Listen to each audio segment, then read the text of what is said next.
بسم اللہ الرحمن الرحیم۔ سورۃ البقرہ میں آغاز میں تیسرے طبقے کا ذکر فرمایا کہ یہ طبقہ منافقین کا ہے، اور منافقین کی چند بری خصلتوں اور بری عادات کا تذکرہ کیا گیا، جس میں ان کی سب سے پہلی بری خصلت جس کو ذکر کیا گیا فرمایا کہ وہ ہے دھوکہ دینا۔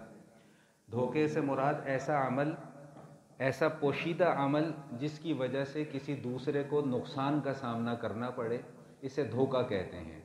اور قرآن کریم نے ان منافقین کا یہ طرز عمل ذکر کیا کہ یہ دھوکہ کسی اور کو نہیں دے رہے، یہ اپنے گمان میں اللہ کو دھوکہ دے رہے ہیں۔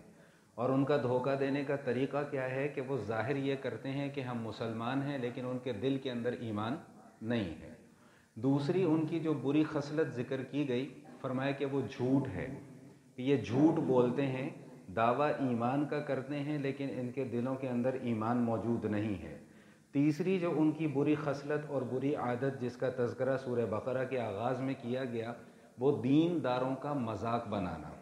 قرآن کریم کی ابتدائی آیات پڑھیں تو اس سے بڑے واضح طور پہ یہ بات سمجھ میں آتی ہے کہ جب یہ لوگ منافق طبقہ جب صحابہ کرام سے ملتے تھے تو کہتے تھے کہ ہم مسلمان ہیں، اور جب آپس میں ایک دوسرے سے جا کر ملاقات کرتے تھے تو کہتے تھے کہ انا نحن مستہزئون، ہم تو ان لوگوں کے ساتھ مذاق کر رہے تھے، ٹھٹھا کر رہے تھے۔ تو گویا کہ دین اور دینداری کے ساتھ مذاق کرنا یہ منافقین کی خصلتوں میں سے ایک بڑی بری خصلت ہے۔ سورہ نساء کے اندر بھی منافقین کا تذکرہ کیا گیا اور ارشاد فرمایا کہ ان المنافقین فی الدرک الاسفل من النار۔ یہ کفر کی اتنی بری قسم ہے، اتنی شدید قسم ہے کہ اللہ پاک نے یہ فیصلہ فرما دیا ہے کہ آخرت میں جو ان کو عذاب ہوگا وہ گھٹیا ترین جو جہنم کا طبقہ ہے، وہاں پر ان منافقین کو عذاب دیا جائے گا۔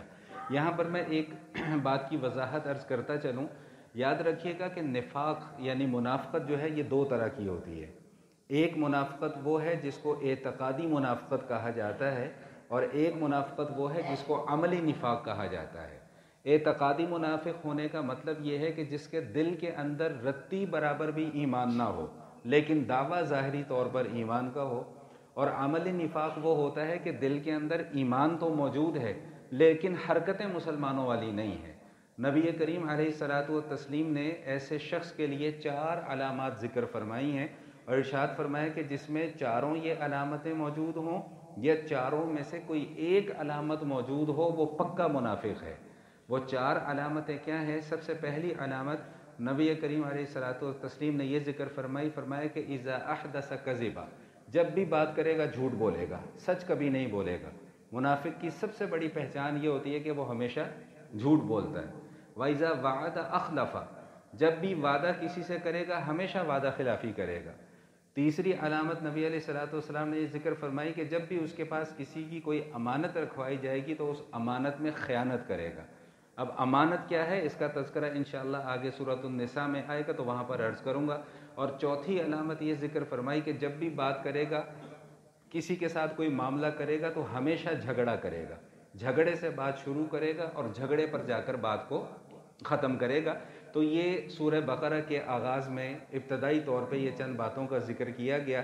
اللہ جل شانہ سے دعا ہے کہ اللہ کریم ہمیں ہر قسم کے نیک عمل کی توفیق عطا فرمائے، اور ہر برے عمل سے اللہ کریم ہم سب کو بچنے کی توفیق عطا فرمائے۔